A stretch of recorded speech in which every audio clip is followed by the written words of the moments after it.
Mirëmbrëmje me shpresoj që jeni mirë, po e bëj prap një video për t'ju treguar se çka po vesh si sot në fakultet.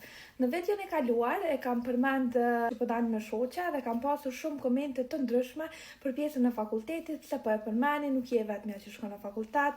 Unë po du me bo një përgjigje. Është plotësisht e vërtet që nuk jam e vetmja që shkojnë në fakultet, fatmirësisht ka shumë studentat mirë dhe të rregull që shkojnë në fakultet, nuk jam veç unë, po një diçka që kisha dashur me e cek është që unë mburrem dhe gjithmonë do të mburrem dhe gjithmonë do doja që gjatë gjithë jetës të isha një studente.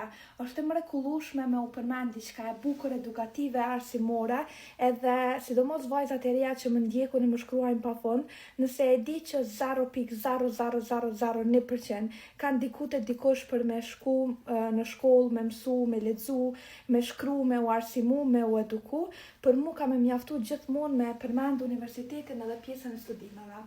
Po, normalisht, se cili ka këndvështrimet e veta, nuk ju gjykoj si të që tjetë. Por nëse jeni të lodhur e keni shumë të thjeshtë, më bëni blok. Okej, unë për ju tregoj sot se çka po veshim në fakultet. E kam këtë paltën e gjatë, kështu, po dukem, edhe e kam këtë bluzën që e kam blej në Bershka.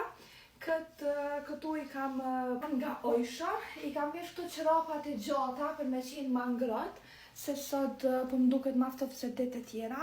Jam pak me ngjyrë të kuqe, po mu nuk më vret se kam e i vesh çizmet e gjata që janë deri këto. Edhe çantën e bardhë. Edhe kështu do dukem sonte në fakultet. Me vete në fakultet gjithmonë marr laptopin tim, për shkak se gjitha shënimet i marr aty, po normalisht kam edhe një fletore edhe kam marrë sot një libër, sepse do të kem një pauzë gati një orë e gjys, edhe kam e shfrytzu besoj për me lexu, edhe mora librin e Franz Kafkës. Ndryshe një shoqe jana për ditën e promovimit të librit, më ka bleqë fletore me emrin tim, të shkruam, edhe sot vendosa me e marrë. Ndryshe kaq kisha. Ju përshëndes dhe ju përqafoj shumë. Shkoni në fakultet, ndjekni ligjëratat, mësoni dhe studioni. Miru pafshim!